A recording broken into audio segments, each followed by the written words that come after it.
This is WZRD Chicago 88.3 FM. And we have with us on WZRD via Zoom, Siam Pasarly. Did I pronounce your name correctly, Siam? Yes, yes. Thank you very much. Oh, thank you. Thank you so much for joining us. Thank you very much. Thank you for having me. So we have your book. Let me reach over to grab it. Is this your first book? Be your own boss. Be a boss, not just a leader. Is this? Yes, yes. Congratulations! It's very good. I read through it. It was a quick read, but very insightful. Much different from some other books about leadership and business and starting your own business. Thank you Well, very first much. of all, could you tell us a little bit about how you got to the U.S. and what business did you start? So thank you very much for providing me the opportunity. As you know, I was in Afghanistan and I had business there. So the reason that I wrote this book is that I work with the government, with non-for-profit organizations, then with the non-government organization, and also with the private sector. Like I worked almost for 10 years. After that, I made a decision to start my own business. So my first business was an institute. I I established an institute that was language institute. We were teaching English and also some scholarship preparation courses.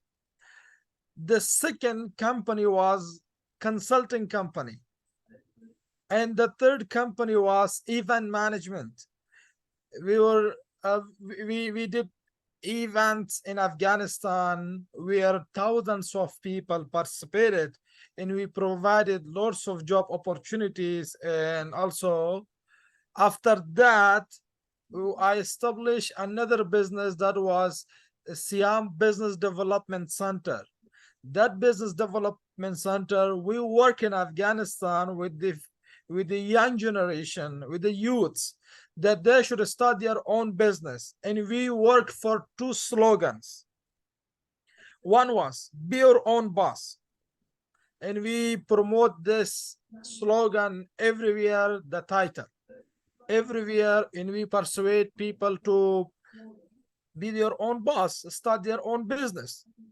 And the second slogan that we promote was more effective. That was one family, one business. So, and Afghanistan is a traditional country where women cannot go outside and work because of the custom and culture. So only men in most areas, they can go outside and they can do business and work.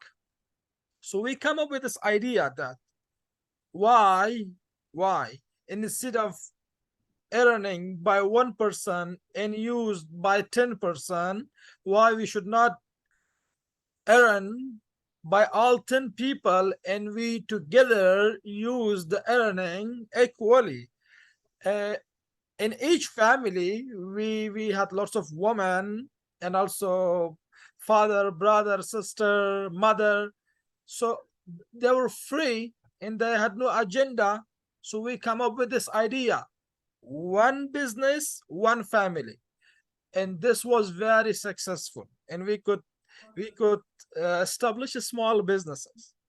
It doesn't mean be your own boss doesn't mean that you should start big company like Amazon, like TikTok, like Facebook, like others.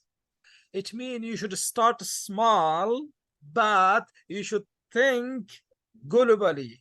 You should think big. Everybody started small.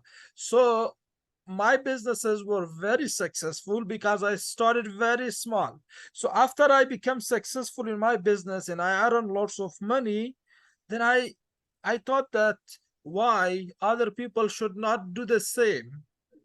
Like I work with the government and other organization, then I start my own business. So I prefer to be my own boss. Then I come up with this be your own boss, and then we promote a lot. So be your own boss was a concept. Now it is a book. I'm very happy that you have the book with yourself. Mhm. Well, it's very interesting when you say one family, one business, because in other words, since women are not allowed to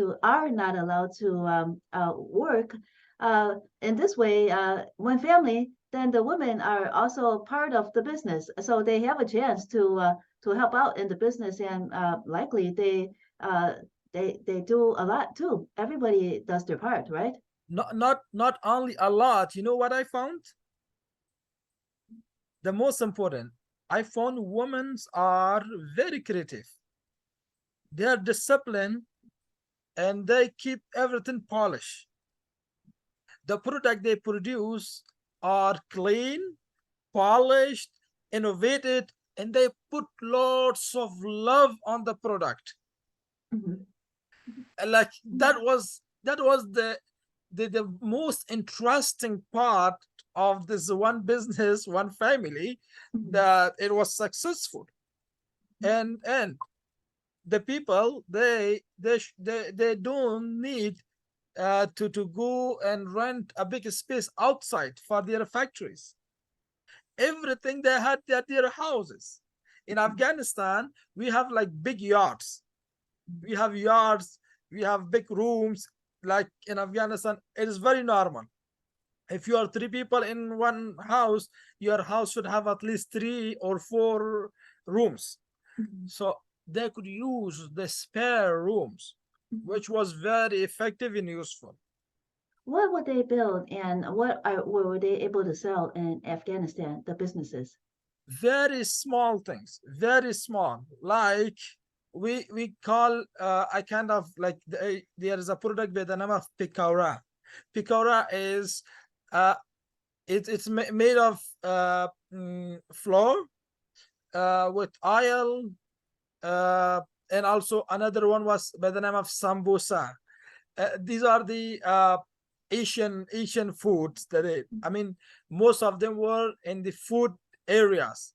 Like khajur was another product, and like homemade sauce, Mm-hmm.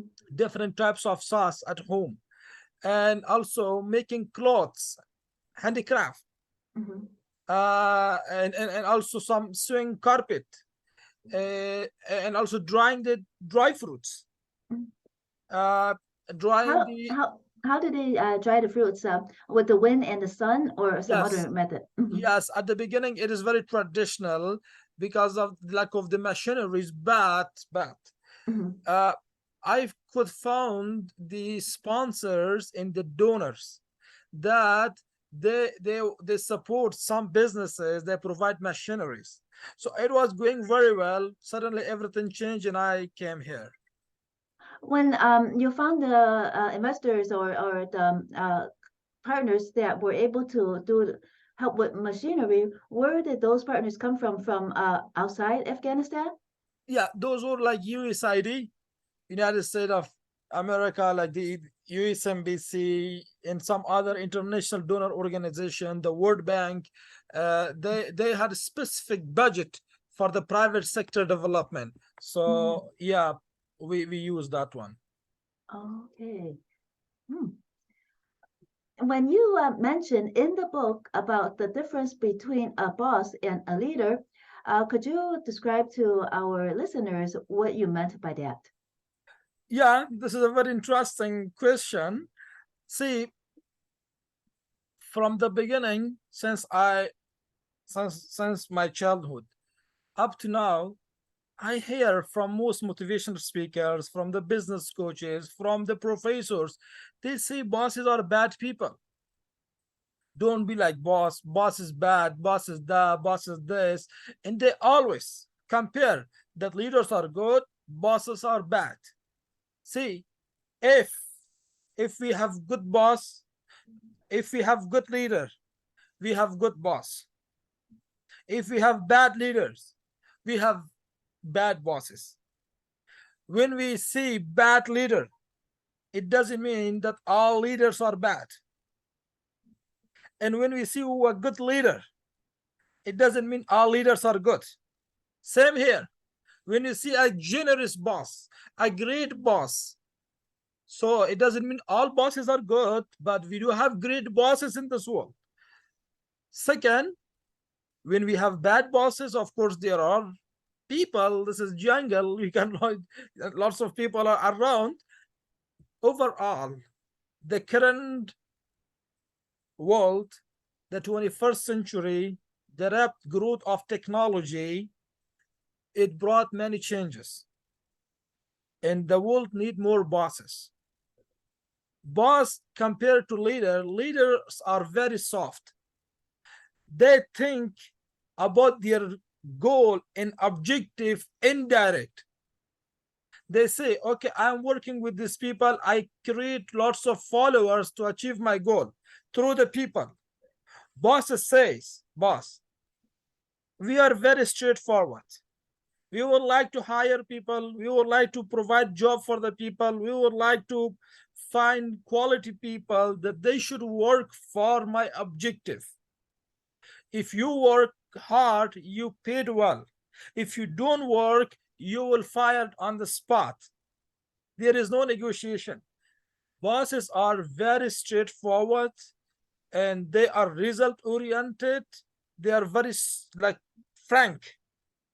If there is anybody who is not working very well, the boss don't invite all the people to a meeting and don't point everybody that you people are not working, you people are this, you people are, because of that one person. Leaders do this.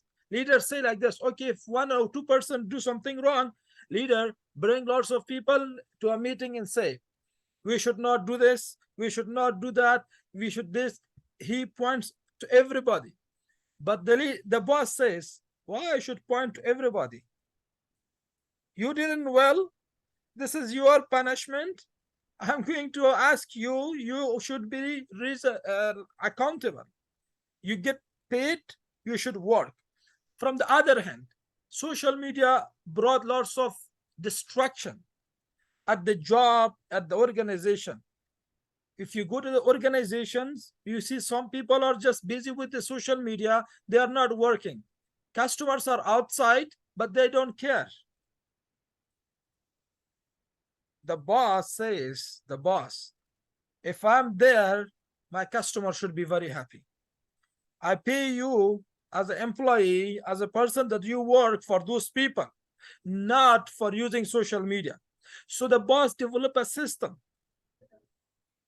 The system is being straightforward, being result-oriented, is all the characteristics of a great boss. And the boss never compromise on quality. If a person do great job, the boss hack him, provide him more opportunities, the growth opportunities. And also, the boss trusts the people he hired. He is very tough to hire people. He is not easygoing person to hire a person simply. As soon as he hired, then he give the whole authority and power and ask him that now you are responsible, achieve the goal. When you started to think about stepping out and becoming a boss and going into business, how was it that you decided this and a lot of other people around you did not? What made you decide that this was right for you, and what in your environment helped stir you to do this instead of like your other friends, other people? So this is very common. At the beginning, if you start anything, people will laugh at you. They will make fun of you. They will not trust on you. They will say you are crazy. What are you doing? You are leaving your job. You have a good life, and you just buy a headache for yourself. But when you just go a few steps ahead, and people recognize and start seeing the changes in the growth, some people will create problem. But of course, finally, you're the one. They will obey, they will respect you, they will come after you, they will follow you, they will come and ask your advice.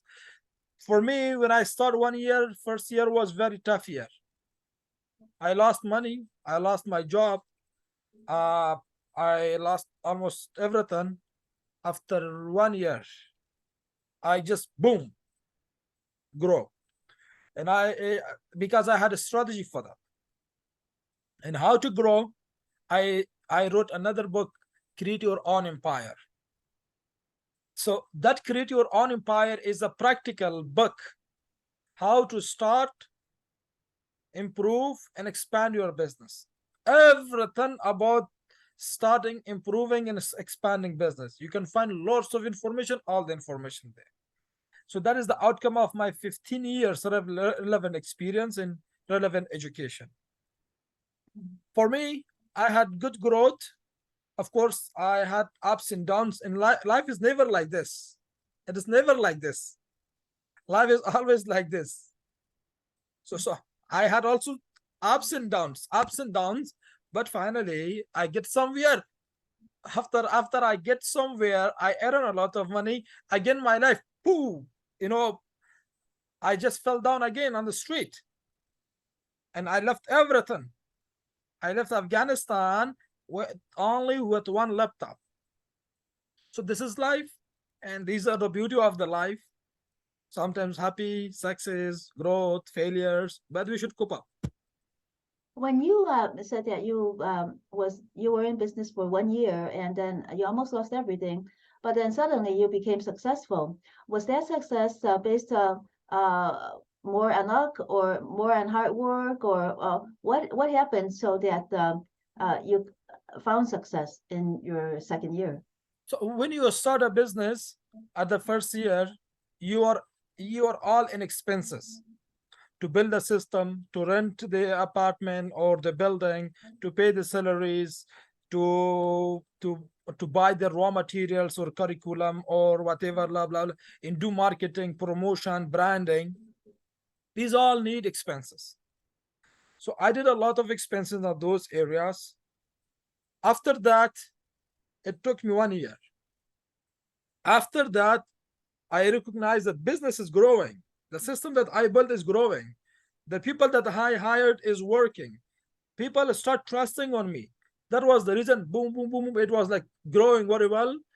And after 1 year, I recognized the growth. In business, it is also very common that at the beginning, no one trusts you. I suppose I make this product. Suppose. So until the market didn't experience this one once, it didn't go viral. People should see. If 2, 3, 10, 50, 20 people saw and it was successful, then other people will notice and they will come after you. When you became more financially secure, then what happened? Did everything? You started a couple of businesses, right, in Afghanistan before you had to evacuate.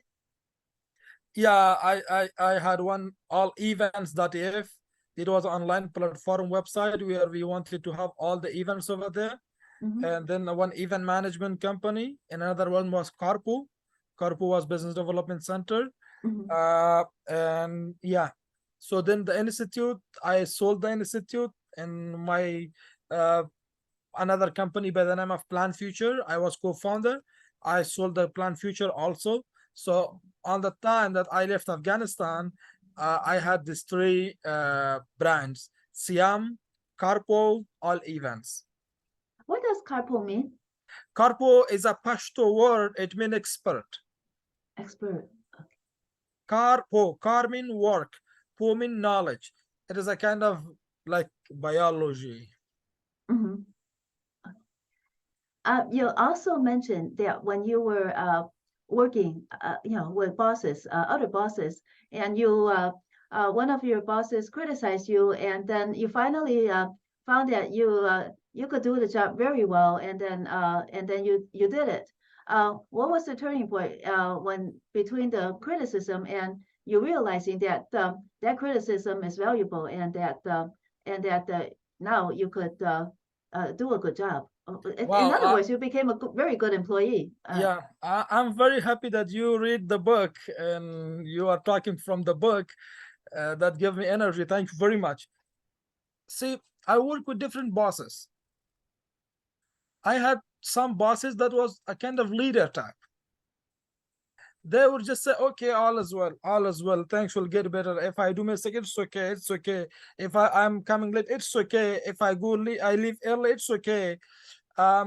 If I make absentees, it's okay. If I cannot finish the task on time, it's okay, it's okay. So we had it's okay boss or leader. They focused on their personal value. They wanted to have their personal relationship, effectiveness, and they wanted, okay, see, Siam, you're doing something, but I'm not telling you something. But in the future, if I ask you something, you should do. That was a kind of more dealing, and in that environment, the employee cannot have fast growth. I had that experience, and then suddenly I moved and hired in another organization. When I hired in another organization, I feel very tough boss. And I'm very happy. I'm very happy. At the beginning, I was very sad. But oh my God, what the hell is this? He is very tough. He's not human. He is just behaving very rude. He he don't follow the organization, whatever. Like people are creating reasons. When something negative happen, you create lots of reasons for yourself that this is or that is. I was thinking like this. I was about to resign. And suddenly I just thought that I was reading. That's most of the time when I face with difficulties, I read. I was reading that always the tough or the difficult rule has been given to the great players. So if you want to be a great player, this is the time. Go in and solve. And I was thinking that the bosses, of course, I create lots of reasons, which was nonsense. Then I thought that he's right. They pay me for this. I should be on time. I should leave on time. I should complete the task on time. I should learn more to educate myself. So that boss made me disciplined, made me tough, educated me, and he turned my focus to be very result oriented, creative, innovative. I'm very much thankful of him, even though I was sad at the beginning, but I'm very happy now. He opened the doors. And today, if I wrote this book and everything I'm doing, because he took me very serious. So after you improved under his direction, then the attitude of your boss changed toward you. He took you seriously. Is that right?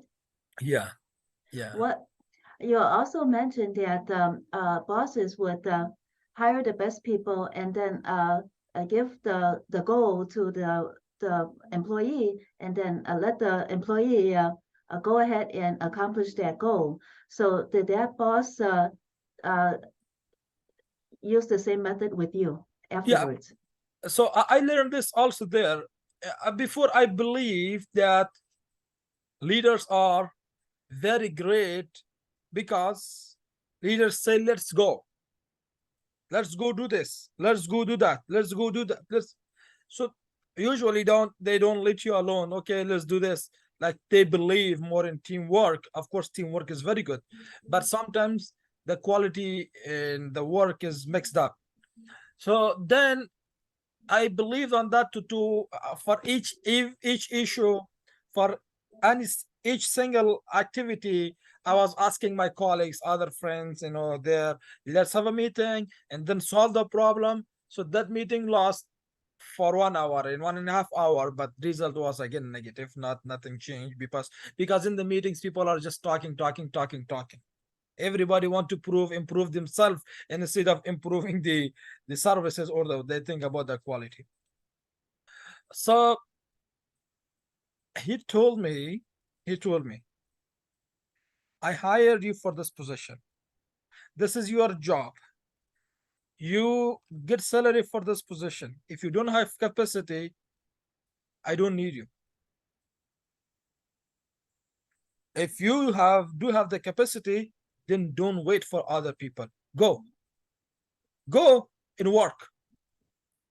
And that was a time that I learned how to walk alone. And that was the most important moment. You know what happened? I learned a lot. Second, I grew very well. Third, in the past, everybody, when I did anything, other people will say, I did that. The advantage or the work benefits or value has been shared. Everybody will claim that I did. So the real man was not clear who did. Everybody was interfering in each other's job.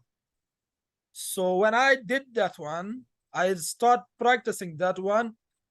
I took the full control of my responsibilities, jobs, mission, vision, and the outcome of my activities.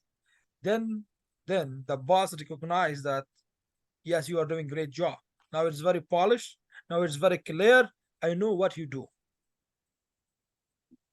In other words, nobody else could take credit from you for that job that you did, because you did it so well. Exactly.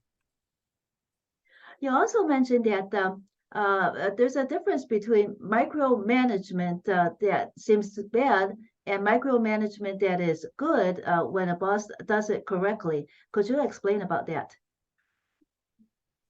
Micromanagement is small management, like paying attention to details. So leaders always says, that bosses are micromanagement. And they consider themselves as a macromanagement. They think about big picture. Micromanagement in current world is the most important. If you define professionalism, what does professionalism mean? Professionalism means paying attention to the small issues, quality issues. If you produce this remote and you don't pay attention to the color, to the each writing, to the each sign here, and to the everything, if you don't pay attention to this all, you cannot produce the great quality of this product. And if you are in social media and digital marketing,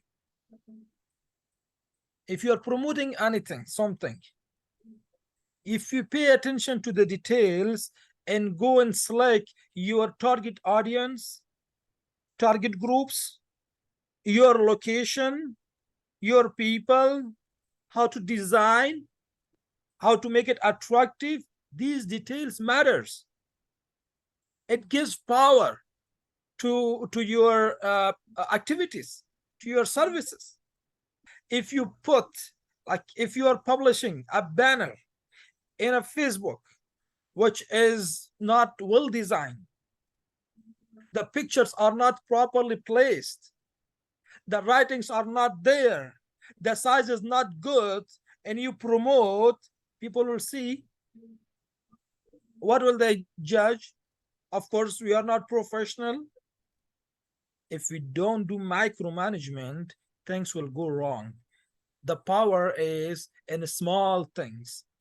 bosses believes that these are the small things that gives power to your services or to your product.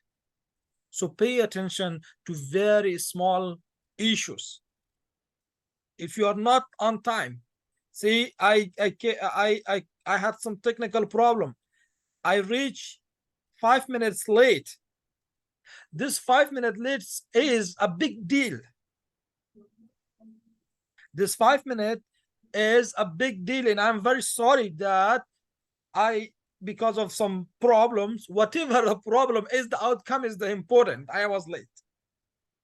So that 5 minute shows that people can make decision and they think that, Siam, you were late and you should be on time. So this 5 minute, people will think it's okay, but for a boss, this is a big deal. You should be on time. I mean ahead of time. Pay attention to everything. Like if you are in event management company, bosses says everything should be clean. Everything should be well prepared. The banner should place there. The table should be here. The desk should be there. People will come through this way. People should go through that way. Parking would be there. Reserve people will be there. VIP people will come through this area. So these are the details that make a discipline, make you professional, make you well prepared. You know why we should not consider it? We proudly say we bosses are micromanagement people. When you mentioned before that the good boss would let the employee, accomplish the goal and let the employee go about it in independently. Trust the employee because he already the boss already took a lot of time in hiring the correct employee. So, how does the boss be sure that the employee will pay attention to details without micromanaging that employee? Actually, system. Boss believe in system. Boss believe in controlling. Boss says this is a destructive world and people are opportunists. Always people compare the opportunities. They choose what the best is for them. Sometimes they leak your information. Sometimes they don't work. Sometimes they misuse your items and equipment or materials. So that is why we have bosses. To build a strong system, to have a strong control. And also, this control doesn't mean that you should control on personal life, personal interfere. No, never. Bosses are ethical. They don't care what you do in your personal life. The only thing which is the most important for a boss is the organization objective, goals, and mission and vision. That is it. If you're working very well for the organization, you're great. Outside the organization, whatever you are, that is your own business. But when it comes to the organization, you should come on time. You should meet the deadline. You should provide the deliveries on time. Behave with the other team with respect. Of course, avoid chit chat, irrelevant discussion, and disruption in the office. Make a professional environment. Come with the required uniform, suit, boot, like whatever is the job requirement. You should be a great sample of the organization. This is what the boss wants. So every person is different, but you did mention that leaders put people first, but bosses put the profits first. So how do those two things go together? See, leader says this is the common thing that people says, especially the great motivational speakers like Tony Robbins, he says that leaders put people first, but bosses put the profit or the money first. To be very honest and very frank, why the leaders put people first? To achieve his goal. This is his strategy. Boss says, why you just go indirect? Why you don't go to direct? Be direct. Okay, I just say I established this organization. My purpose is to achieve this goal, and I'm going to hire people. If anybody want to work for this purpose, I'm going to pay for them. If you can work, join me. If you cannot work, I'm sorry, go. For me, my vision, my purpose, the organization profit is important. As soon as the organization become more profitable, who will have the advantage? Again, the employees. I can hire more people. I can provide handsome salary to the people, to the employees. Like the organization is improving. Of course, we paid very well again to the employees. So this is again helping the society. But approach is the most important. The leaders say people. We say no, don't lie. Be frank, be direct. You don't put people first. Like it, what does it mean? If you don't have any other purposes, you put people first because you want to achieve your specific goal. And we say we put our objective profit first because it is already designed, and we need other people to join and support me to achieve this goal. If I achieve, I will earn a lot, and then I will help back to the society, to the people, which is indirectly the same what the leaders want. But we are very frank, we are very direct, and of course, to be very honest, these are the bosses that they create millions or billions job opportunities in the world. So in other words, you're saying that the leaders put people first, but they don't concentrate on profits, and they do not. But sometimes people are leaders, but they don't actually are in business. Are you saying that sometimes, like whatever leaders are doing, they should understand that there's more to the whole goal, that rather than just putting people first? Is that kind of what you're saying? I say the leaders say that we put people first. Mm-hmm. I say that you say that we are putting people first, but this is wrong. Mm-hmm. You're putting people to achieve your goal. It means your goal is important. You're using the people. Mm-hmm. So we say, bosses says, we are very frank than leaders. Got it. Mm-hmm. We don't lie to the people. We say, my profit, my business objective, my organization is the most important. And for those positions, I am looking for the people to hire and work for this purpose. My organization and my position is not for everybody. These positions are for unique people that they can support me to achieve my goals. Very frank. That's why we paid very well. Mm-hmm. We don't play with the emotions of the people. Mm-hmm. Okay, so that's the difference then. That leaders, they want the same goals, but they're not willing to put it frankly that that they're willing to that people need to be paid to accomplish the goal. They just try to get what they want without being honest about it. Exactly. And one thing more, leaders use people a lot for the political purposes, and this is their winning part. And people are their raw materials. They see people because people should vote him or her, and they get the power. Okay, so what do we say? Business bosses says, bosses, we are very specific. We are not in politics, we are in business. In business, our objective is clear. We don't need lots of people.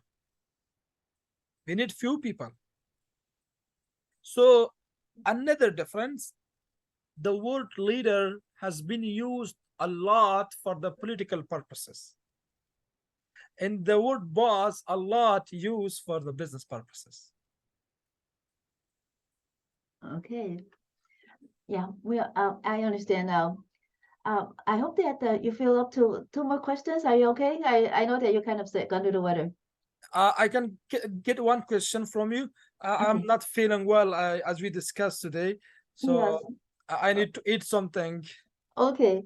Yeah, it's just that the two of the questions are kind of tied together. Okay. You said that often people do not succeed in their business because they're dedicating more time to family and friends rather than to the business. If that is the main reason that people fail as in their business, is there also a second reason that people fail at their business? So I kind of combined the two questions together. Okay. So that cannot be the main reason, but that help a lot to fail a business. Mhm. We should not mix our personal life with business life. Friendship, business, family issues should keep separate. When you are at the office, do your office work. When you are home, be with your kids, with your father, with your mother, with your sisters. Try to have a specific schedule for your life. This life is not only for money, making money. We have our own values, and our kids, they have rights on us. So lots of people mixed up, and they sometimes they value a lot family matters, and they lose the business. They don't have focus on business. Sometimes some people have a lot of focus on business, and they lose their family. Mhm. Both of them are bad. Balance is the most important. So the main reason that businesses are fail, one is the idea itself. Sometimes the idea is not working. You should think, when you are choosing an idea, that your idea is growing or not. For example, if you start producing floppy drive, produce a lot, as much as you want, and sell it for 0.001 cent, no one will buy it. If you start producing cassettes, type cassettes, people will not buy it. If you start producing the old traditional cameras, people will not buy it. So think about your business idea. Your business idea should have the capacity of growing and innovation. Most of the time, the idea doesn't work. Second, your irrelevant expenses. People think, okay, I'm going to open an organization, a business. They spend a lot on furniture. Buy the TV, buy the sofa, the couch, this, that. At the end, they say, oh, we spend lots of our money on these issues. We don't have money. Irrelevant expenses. And third, doing many things at once. Try to have one thing, do one in a time, make it successful. Well, Siam Pasarly, thank you so much for joining us on WZRD Chicago 88.3 FM today. And we hope that our listeners will find your book, Be Your Own Boss, Be a Boss, Not Just a Leader, co-written by Siam Pasarly and Robert Farrell. And where could the readers find this book as well as your next book as well?